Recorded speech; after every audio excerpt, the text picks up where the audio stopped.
who stood with us in our Big Three fight, and a man that continues to stand with us in our future fights. Brothers and sisters, UAW family, let's welcome President Joe Biden.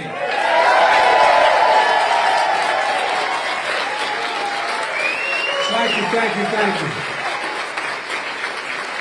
Thank you, thank you, thank you. Supporting you is the easiest thing I've ever done. Not a joke. I was raised on GM. My dad managed a dealership, didn't own it, managed it. And in Delaware, we used to have the highest percentage of auto workers of any state in the nation because we're a small state.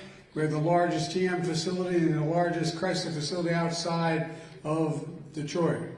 And that's how I got through school. That's how we all made it.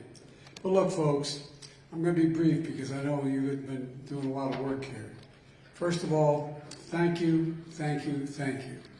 You know, that old expression in a little town I grew up in Delaware called Claymont, Delaware. You all are the ones that brung me to the dance. And I never left you. I never left you.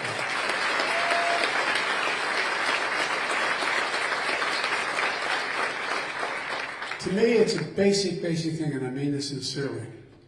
You know, Wall Street didn't build the middle class. Labor built the middle class, and the middle class built the country. Really. And when labor does well, everybody does well. No, I'm not just saying it. I know I'm the most pro-union, anyway. I won't go into all that. But the reason I say it is true. I asked the Treasury Department to do a study on the impact of unions on wealth and society. The single biggest reason why we have unions are growing, the single biggest reason why the economy is growing. Because you are the best workers in the world. That's not hyperbole. No, you really are. You really are. And when labor does well, everybody does better. You even got non-union shops a raise. They owe you. They owe you. Folks, look, this is, I'm only going just a little bit more. There used to be a theory called trickle-down economics. No, I mean, Democrat and Republican presidents adhered to it for a long time. It was that if the wealthy do very well, the whole economy will grow and all trickle down. Well, not a whole hell of a lot ever trickled down on my dad's kitchen table. No, I'm serious. Not a joke. And I've always believed you give everybody an even shot at a job, they want to do it. They'll do it and they'll do it well. And you are the best trained, you are the best workers in the world. I'll give you one example. I decided that I had to do something in the first year because remember all those computer chips weren't available for the cars?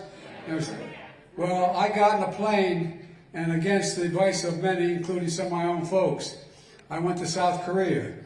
And I met with Samsung, I met with the president of South Korea. And I said, why don't we invented the damn chip. No, we did. We refined it. We used to have 40% of those chips we made. I said, why don't you invest in America? He said, we're going to invest in America. Invested $100 billion in America. Guess what? $50 billion invested by these guys. Well, I said, why are you coming to America, Samsung? He said, 2 reasons. One, I give him my word. You have the best workers in the world. No, that's not a joke. The best in the world. And secondly, it's the safest place in the world for me to make my investment. And folks, look, we now have, in large part because of you and organized labor, the strongest economy in the whole damn world. We do. In the whole world. Inflation's coming down, jobs are growing. We created 800,000 manufacturing jobs. Remember they told us we were dead, manufacturing's dead in America? China's going to eat our lunch? Well, guess what, man? We don't taste that good. So look, folks, I really mean it. Thank you, thank you, thank you. And the whole country owes you. They really owe you. And I tell you a guy I owe this guy named Sean.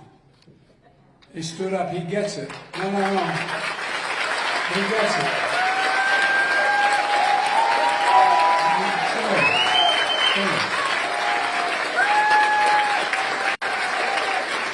I really mean it. Because when we got all these numbers moving and you guys endorsed me, he talked about a simple thing. He said, this is about giving people a shot. That's all it is. It's just fairness. Give people a shot. That's what you do. That's what you do. And besides, you built my 67 Corvette. My pride. Any ever watch Jay Leno's Garage? You watch me race on my 67 Corvette? It's only a 327, 350. I tell you what, man, I got up to 130 miles an hour, though. Secret Service doesn't like riding with me very much anymore. Anyway, thank you. And you're not only helping auto workers, you're helping every worker in the world. You really are. You're the best workers in the world. That's not hyperbole. And I learned a long time ago, last comment I'll make, I've been doing this a long time. I know I don't look like I'm 40, but I'm 40. Right?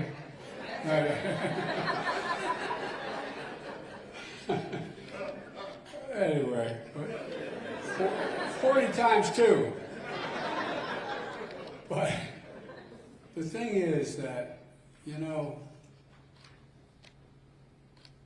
there's a provision in the law that was passed during Roosevelt's time about the big fight was, could unions organize them? That was a big issue. It not only said unions could organize, it said we should encourage the union movement. That's what it says, the law. It says one other thing. When the President of the United States is given money by the United States Congress to spend, whether it's on an aircraft carrier, or a highway, or any public event, they should do two things. One, this is what the law says. One, they should hire American workers. Two, they should use American products. And you can make an exception if you didn't have to work for a particular job or a project or the material, you could hire somebody else. But guess what? For the longest time, we didn't pay attention to it. I pay attention to it. That's why we're growing. Made in America, by Americans. That's why we're the best in the world. And you're the best. Thank you, and God bless you all. Thank you.